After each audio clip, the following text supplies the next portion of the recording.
Eh bien salut à tous et bienvenue sur Football Garden, c'est Bilal qui vous parle aujourd'hui. On se retrouve pour une toute nouvelle vidéo. Elle devait sortir ce week-end, finalement elle sortira ce lundi.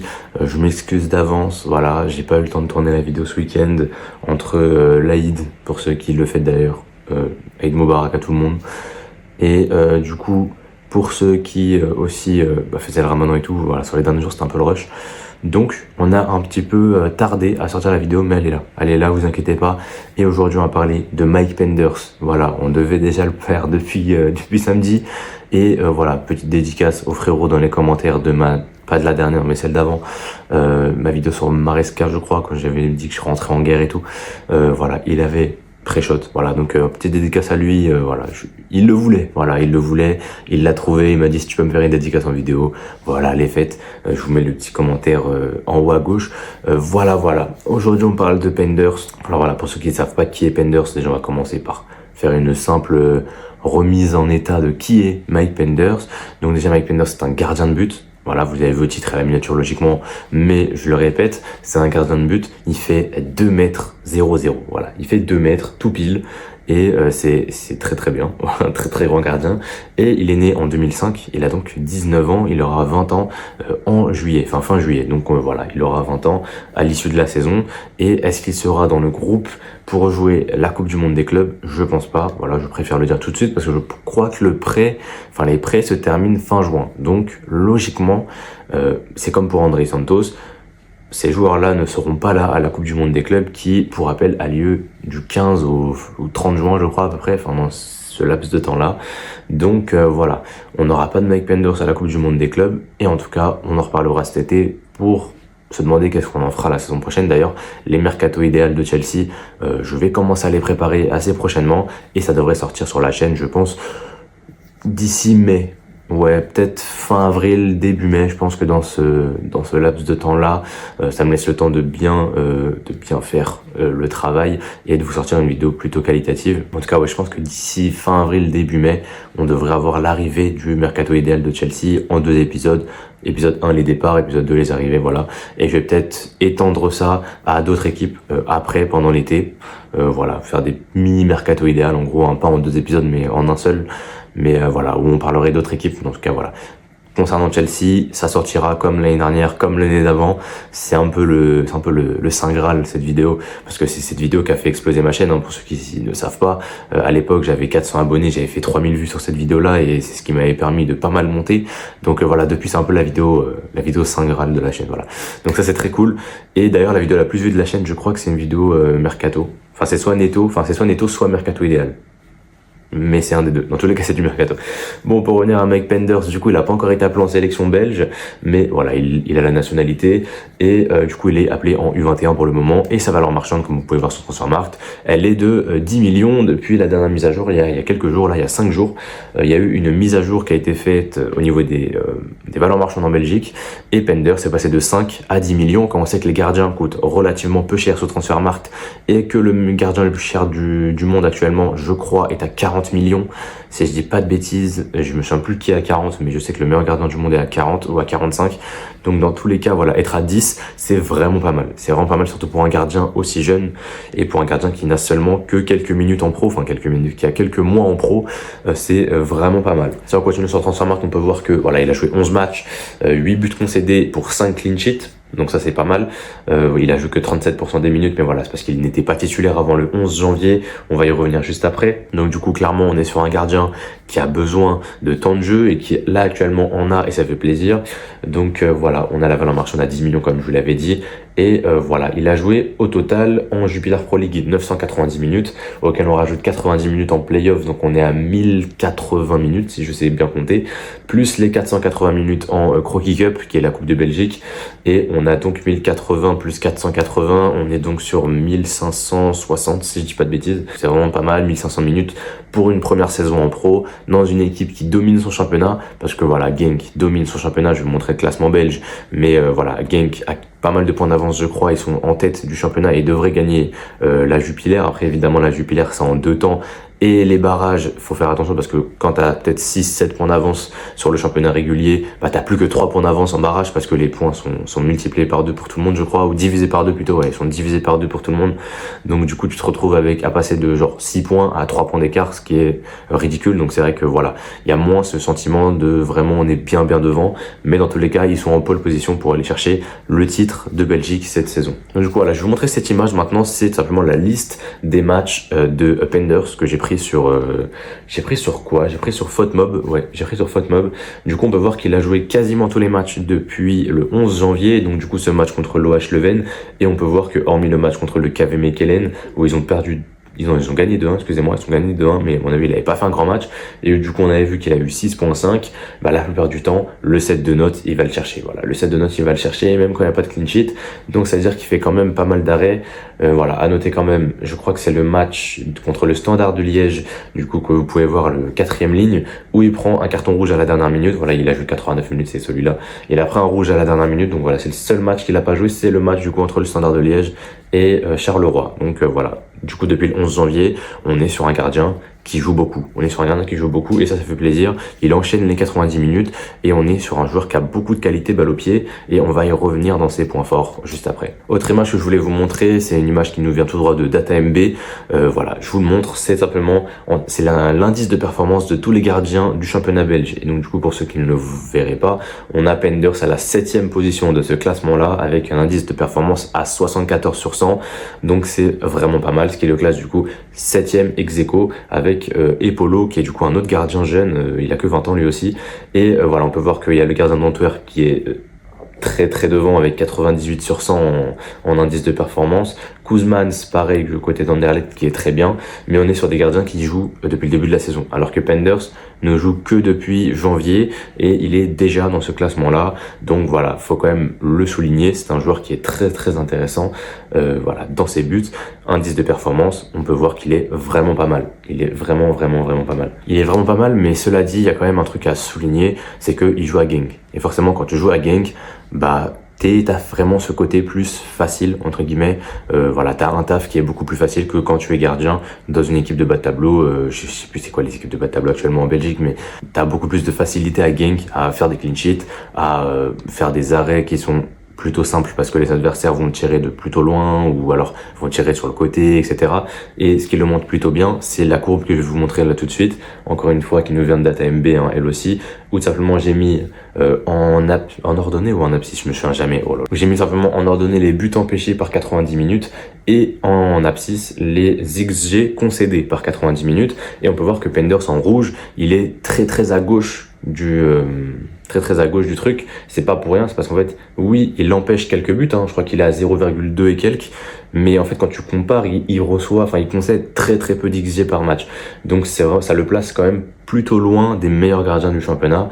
On peut voir par exemple tout à droite, je sais plus c'est lequel, mais celui qui est du coup à 2 XG concédés par match et qui est quasiment à 0 but empêché, donc voilà, qui fait quand même une belle saison, bah lui pour moi est déjà plus intéressant à regarder que Penders qui lui concède assez peu d'occasions, et certes il empêche des buts, mais bon voilà, d'un autre côté, il n'a pas beaucoup de travail à faire. Et ça, c'est un truc à souligner. Et attention quand même, notamment pour ceux qui veulent le voir à Chelsea directement.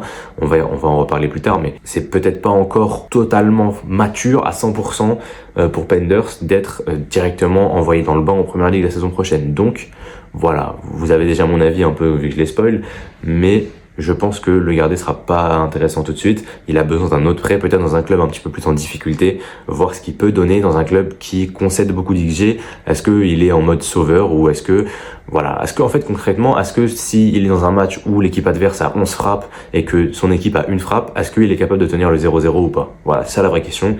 Et Penders, pour le moment, on sait pas trop. Et enfin, un dernier screenshot qui nous vient de DataMB, hein, après on se calme sur DataMB, c'est simplement, j'ai comparé cette saison du coup, forcément, Mike Penders avec du coup Robert Sanchez. Voilà, pour Jorgensen il n'y avait pas cette stat visiblement, en tout cas ils m'ont pas proposé le Jorgensen 24-25, je pense que c'est parce qu'il a pas assez joué en première ligue, mais du coup voilà, on retrouve ce graphique là avec du coup en termes de buts empêchés des stats à peu près similaires.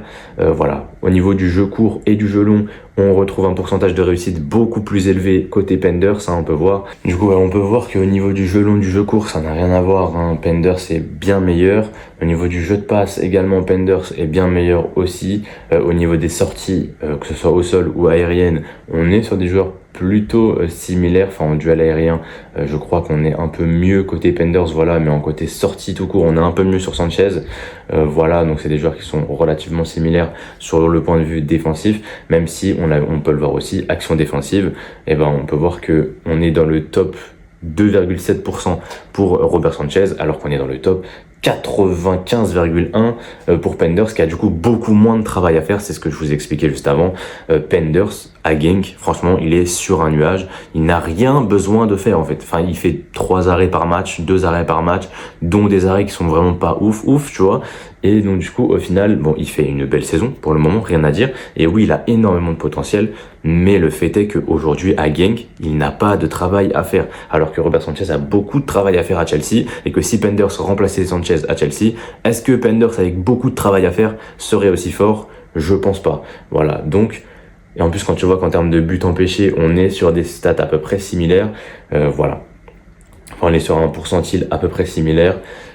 C'est vraiment pas mal. Et quand tu compares aussi le jeu court, le jeu long, évidemment, ça on peut y revenir en 2 secondes, mais être dans le top, du coup 96,7% et 94,7% pour Sanchez, c'est terriblement nul. C'est-à-dire qu'il est dans les 3%, 5% pire en termes de jeu long et de jeu court, en termes de pourcentage de réussite. Alors que du coup, franchement, d'un autre côté, Penders est bien meilleur. Et c'est déjà le seul point où je me dis que Penders est déjà meilleur que Sanchez. Pour le reste, je suis pas sûr que Penders soit meilleur que Sanchez, honnêtement. En tout cas, pas pour le moment. Voilà, ce sera peut-être le cas d'ici quelques saisons, enfin je pense. Mais là, maintenant, tout de suite, le 31 mars 2025, pour moi, Penders n'a pas encore le niveau de Robert Sanchez et ça c'est clair et net. Je vous affiche rapidement, bon ça c'est très anecdotique, voilà, je l'ai trouvé sur internet en fouillant un peu en fouillant ce que je pouvais trouver sur Penders. Du coup pour la CIES qui répertorie tous les jeunes joueurs par poste, ils nous ont fait un petit top 20 du coup de chaque meilleur joueur à leur poste de moins de 21 ans. Et donc du coup dans les gardiens, Mike Penders est là, voilà, à la 16e place. Avec un score de 56,4, donc il est au-dessus de la moyenne, mais il est quand même assez loin du top 10 des gardiens les plus prometteurs selon du coup la CES. Après voilà, Penders a explosé moins rapidement que les autres, enfin il vient de commencer à jouer, alors que pour certains ils ont déjà quelques saisons en pro ou plus en fait. Il y a certains qui jouent dans des équipes qui sont dans des championnats un petit peu plus reculés on va dire, donc c'est peut-être aussi pour ça, mais voilà, Penders fait partie du top 20 selon la CES, donc on est quand même sur un des gardiens les plus prometteurs pour le futur, et ça c'est très intéressant. Et enfin, avant de passer à mon avis sur le personnage et du coup peut-être éventuellement ses points forts, points faibles que je vais essayer de remontrer un petit peu, mais je vous ai du coup montré la carte des tirs qu'il a subi cette saison. Bon déjà il y a une frappe du milieu du terrain, du rond central, je sais pas ce qu'a foutu là, mais elle est là. Mais on peut voir qu'il a rencontré 33 tirs du coup depuis le début. Donc pour rappel, il a joué du coup 12 matchs en championnat, 12 matchs, il a rencontré 33 tirs en 12 matchs, on est sur une moyenne de 3 tirs par match. Donc voilà. On a, même moins que 3 tirs par match, techniquement on est sur 2,7 à peu près. Voilà, il a encaissé 9 buts sur 11 XG rencontrés, donc ça c'est pas mal, il surperforme plutôt bien ses XG en termes de gardien de but. Voilà, sachant qu'il a pris un péno dans le tas visiblement, donc voilà, c'est pas mal du tout, et ça c'est un point positif, 73% de pourcentage d'arrêt cette saison. Bon après voilà, il a beaucoup moins de frappes à arrêter encore une fois, plus les 33 tirs rencontrés, je crois pas que les 33 soient cadrés, donc voilà. Faut quand même le souligner, je crois qu'il est à 24 arrêts, si je dis pas de bêtises, ou peut-être à 20 arrêts, je sais plus. Non, je crois qu'il a rencontré 33 tirs cadrés, je crois que c'est ça la stat finalement, et qu'il est à 24 arrêts pour 9 buts concédés, donc voilà, 24 arrêts, c'est honnête. Maintenant voilà, dans un championnat comme la Première Ligue, où il y a beaucoup de frappes, même pour des équipes qui jouent le bas de tableau, tu peux retrouver des frappes à gauche à droite, attention, et je pense qu'il est peut-être encore un peu trop frêle pour jouer en Première Ligue. En tout cas voilà, au niveau des points positifs qu'on peut en retirer, c'est un gardien qui fait 2 mètres, qui est très bon au pied, voilà, on l'a vu, jeu court, jeu long, il fait partie des meilleurs dans la sphère actuellement des gardiens de but. Voilà, il était dans les meilleurs pourcentiles en jeu court et en jeu long, donc ça c'est très intéressant.